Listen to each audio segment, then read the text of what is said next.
So Elon has, for the first time in at least 10 relationships, pulled out, and of the sorry, Steve, of the Twitter deal. Unfortunately for him, he appears to have signed a binding agreement to buy Twitter, and the only way out of it would be for him to realistically prove that two things really: that Twitter are withholding data, which Twitter say they're not withholding data. They've given him everything that they could possibly give him. And the second thing is to prove that the Twitter's SEC filings are materially false. And by materially, that can't be that Elon comes back and says, well, the bots were at 7.5%, and he said 5%, because technically that would mean that Twitter are generating more ARPU per user. So that wouldn't be materially bad for Elon. So just to let you know, at this stage of the deal, from what I understand, there has only ever been one breakup in which the judge has not charged one of the parties with a fee, and that was a pharmaceutical company whose, I think the drug got cancelled, or the drug didn't make it through the FDA testing, so it was materially different business at that point. Twitter and Elon, like Elon generally is, I think everything he does, it has a kind of travelling shit show that follows behind it, and this is kind of how I feel about this. I mean, just if people want a proper coverage on it and not just us covering it, Patrick Boyle is doing really, really good coverage on it, and his dry, straight-eyed humour is brilliant. He basically tries to make out that Elon Musk invented the electric toothbrush at one point, and it's very good. He called that right at the start as well, about that video you talking about. Yeah, that was like day one. He just went, "This is a sack of crap." It still is, and I fear for Tesla, but I also probably in the same way kind of want this to happen for Tesla, because I want Tesla shares, but I want them at a really, really good price, and I feel like this is the key to it. And I don't think Tesla shareholders have realised this, and also I don't think the Tesla shield boys have realised this. They are still pumping that wagon, and the ones at the top, the ones that I can, the ones that I respect, as in the ones I think that really know what they're talking about, have gone extremely quiet, because I think they've done the DD on this, and they realise that, first of all, Elon Musk has to go into court, and he has to come up with a number. That's the most important thing. We talk about him creating meaningful differences.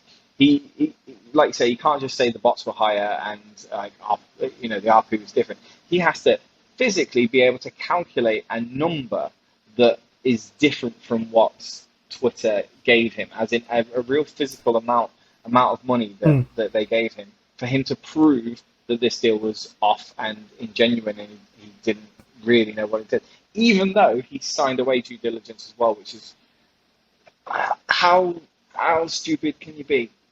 I think Twitter has played this absolutely right, and I think now Tesla shareholders are in a real iffy position, because number one, he could be forced to buy it for $54.20 a share.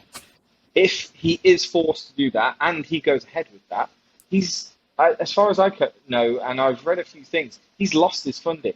The original backers that were there to help him buy this are not there anymore. So if he is forced to buy Twitter, in whichever way he's forced to do it, whether he's given a low ball offer by the court and in an attempt to get him to buy it anyway, he's got to find that money. And the one way he does that is by selling Tesla stock. So that's number one. He buys it all for 45 billion or whatever it is. The second one is he's charged the difference between the price it was when he said, or the difference between the price of $54.20 and the price it is now, which is around $40 odd at the moment.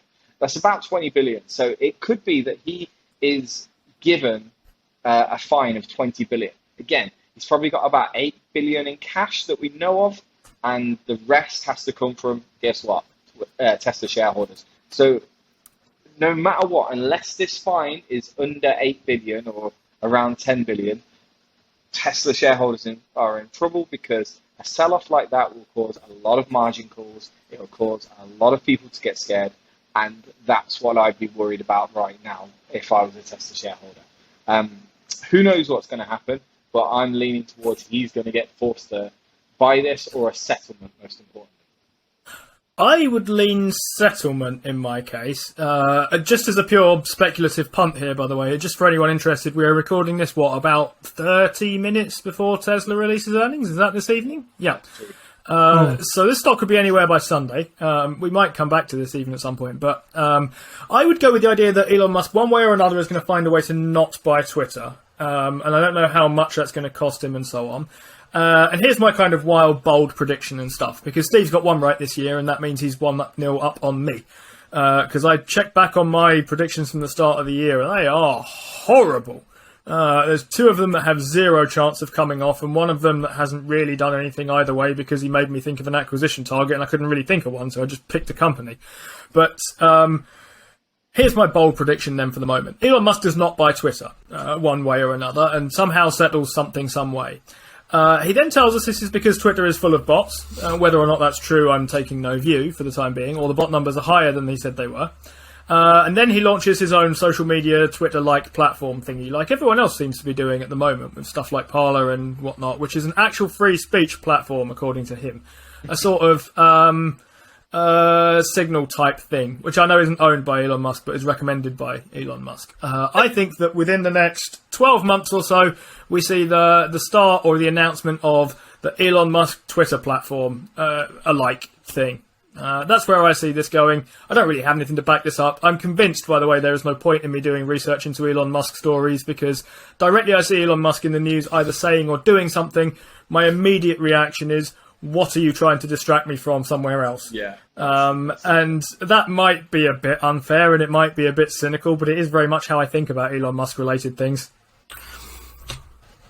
Can I just say, do you remember, I don't know if it was before you bought shares in Tyson Foods. I'm trying to remember when it actually happened, but Tyson Foods tried to buy a company called IBP, and they were a meat packing company or a meat processing company. Anyway, irrelevant. At the time, Tyson Foods found that they had accounting irregularities in their paperwork, and obviously filed to call off the merger. It was a $4 billion merger or $5 billion merger at the time, so a big merger of sorts.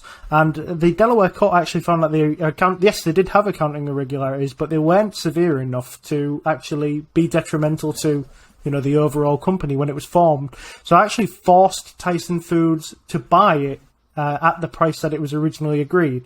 So I think if that doesn't show you what the burden of proof is like in these kind of deals, and what the rulings tend to be like. I mean, if you're even doing a little bit of fraud, you still have to get bought.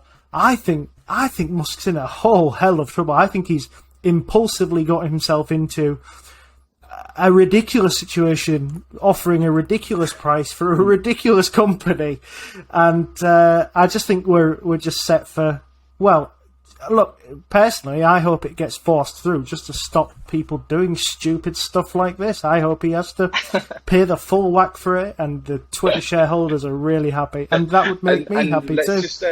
Let's just talk a little bit more about the term forced, because I thought to myself, what the hell? Like, how the hell can they force him to do this? Because I thought there might be some sort of thing where the Delaware court just say, well, how about here's a fine of 30 billion, and then he has to kind of do the calculation in his head and go, well, it's actually worth it if I just buy it for 45 billion.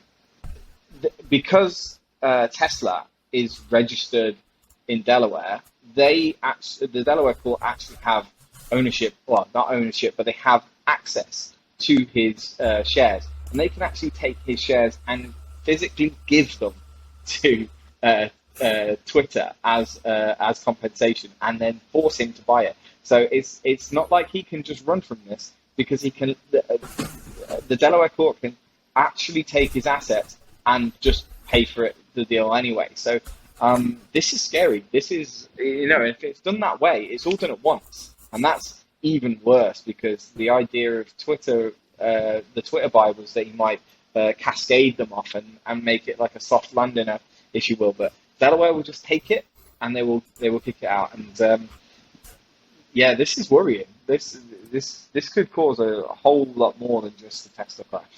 And I think that's the last thing we're going to say of it.